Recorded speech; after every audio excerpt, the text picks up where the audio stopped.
All right, well, hello, and thank you all for being here. I'm excited to have the opportunity to quickly review the current landscape of research in heterotaxy as I see it. And I wanted to start with this painting because it's actually not far from here at the Museum of Fine Arts in Boston. This is a beautiful painting by Albert Bierstadt of the Yosemite Valley in the glow of sunset. And when this was painted in 1864, from the perspective of the settlers, this was the Wild West. This was the frontier. It was hard for this painter to even get there to paint it. And yet, over time, the frontier became accessible. And now there are many roads into Yosemite.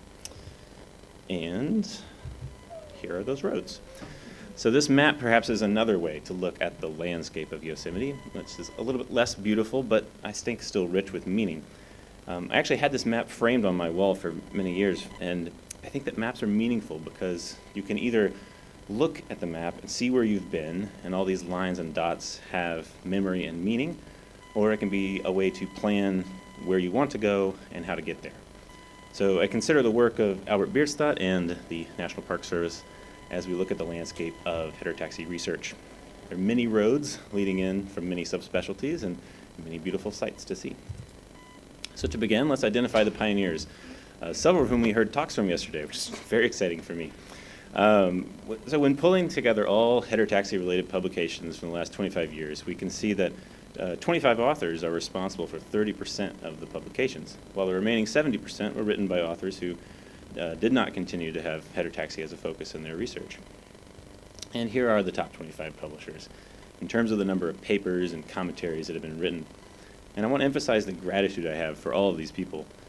As a new researcher in the field of heterotaxy, these are the people I look to. Theirs are the papers that I read. Nothing I am doing or will do would be possible without the giant mountain of work done by these innovative and hardworking people. And so this is great. I mean, heterotaxy is trending. More and more work is coming out. We're up to 100 papers a year that consider heterotaxy somewhere in that work. I think folks got a little sidetracked when COVID hit, but we're bouncing back already.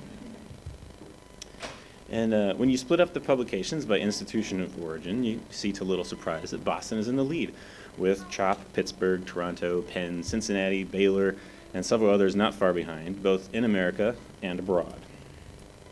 And abroad, there is a lot of work being done. Europe continues to push forward. Taiwan, South Korea, Saudi Arabia, and we've seen some really interesting stuff coming out of India in the last few years. So I would keep an eye on that square in the top right corner over the next 5 or 10 years. And looking at each subspecialty, there's a pretty clear trend. But cardiology and cardiac surgery are obviously focused on heterotaxy and are in the lead here. Pulmonology close behind, genetics and embryology also major contributors, and I think this all kind of makes sense, but also highlights some areas for improvement.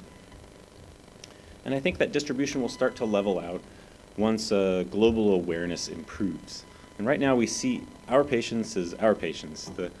I feel like the cardiologists tend to notice that, oh, some of their heart kids have biliary atresia or primary ciliary dyskinesia. And meanwhile, the pulmonologists report that their laterality defects are tracking with worse outcomes in their PCD patients. And meanwhile, the gastroenterologists and general surgeons are taking a closer look at the other organs in their patients with biliary atresia or malrotation.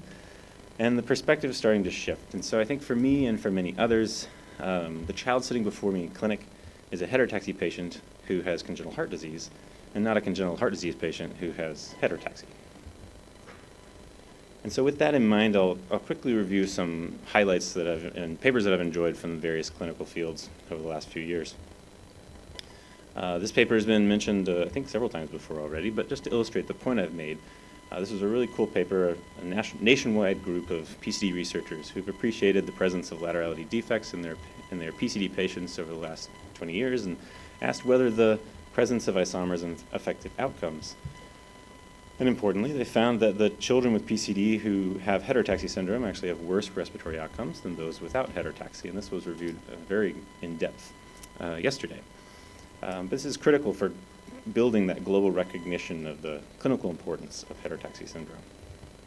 And now for the heart. Outcomes research continues to go strong with case series of institutional experience like this recent paper out of CHLA. looking at the complex and hazardous course for heterotaxy-associated congenital heart disease, applying what I think is the right focus on this. And they found 2 phases of risk for mortality or transplant in their cohort of 217 heterotaxy patients. Coarctation and TAPVR repair were early risk factors, while tricuspid atresia, Fontan revision, and atrioventricular valve reoperation were late phase risk factors. And you can clearly see the impact of TAPVR in this plot here on the right. As a risk factor, as the 10-year mortality or transplant-free survival drops from 70% down to less than 50. And also in cardiology, the push continues to classify and understand the full spectrum of heterotaxy syndrome manifestations anatomically. I highlight this paper not just because the authors are great folks, but because it is a great example of the fact that we are still defining the anatomical variants. And luckily, the heterogeneity within heterotaxy is one of the reasons why we study it. But this is really interesting, you know. In some areas, the pioneers are still just now painting that first picture.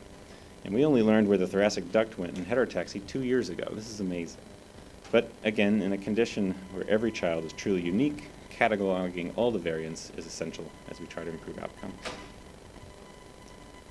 And before the next paper, I wanted to read this excerpt from James Robinson's book, because I thought it was a nice, he presented the slide of the node and everything, but I think the text here is really cool.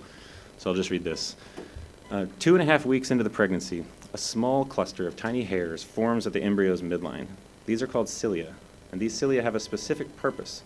Tilted in a single direction, they beat and map an asymmetrical path that organs follow as they grow. But if the cilia sway randomly or not at all, the path of the proteins becomes unpredictable. The organs meander, forming in their own unique way and not quite following the intended path. Only the faintest movement is needed to lay out these proteins.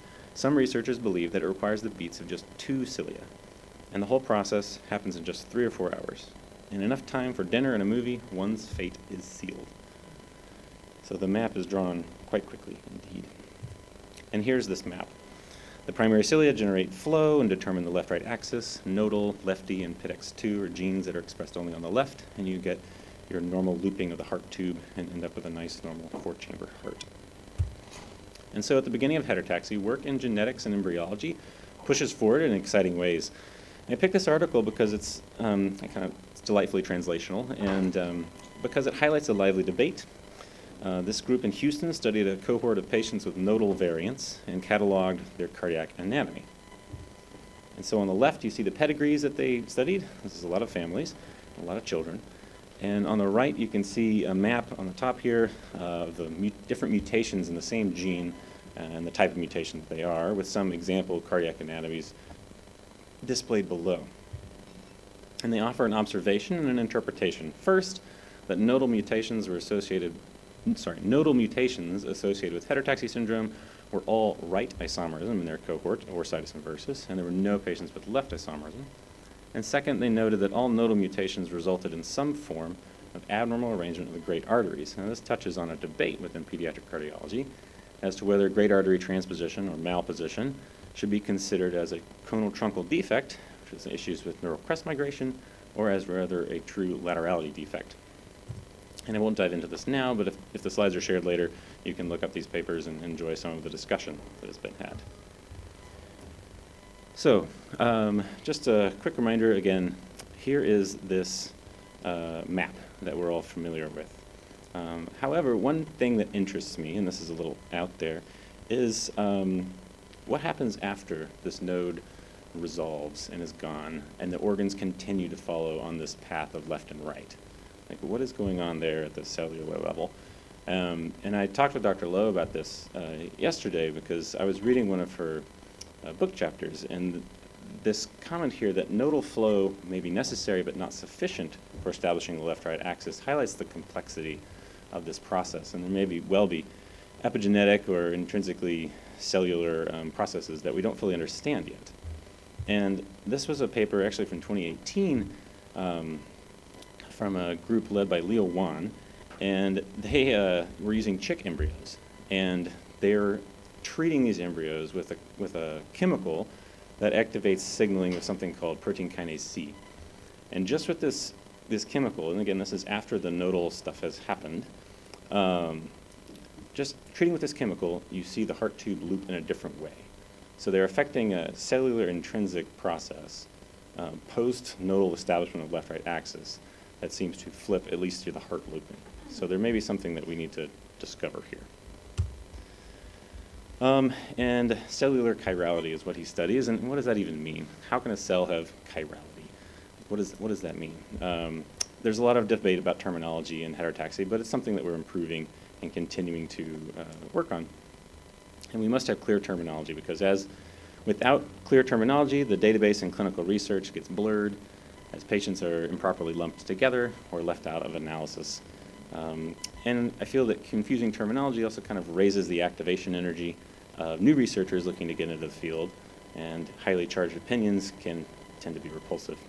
But a lot of work is being done on this already, and we've made a lot of progress. And every effort is helpful. At the World Congress of Pediatric Cardiology a few years ago, left and right isomerism got a little bit of a terminology refresh and an attempt to consolidate all these old terms like Ivermark syndrome, splenic agenesis syndrome. I like this database because it's well thought out and includes lists of the old terminology to kind of help people realize when we're talking about the same thing. More on databases next, and that will not be my talk. So to conclude, I think the current landscape, multidisciplinary emphasis is on the rise, and the mental primacy of heterotaxy as the overarching diagnosis is really gaining ground as a focus. And every month we're gaining understanding of the genetic and cellular causes of heterotaxy and how the spectrum of heterotaxy is expressed in our patients. This will hopefully lead to more accurate grouping of patients beyond just left and right isomerism, and better clinical prognostication and treatment. So with that, I will conclude and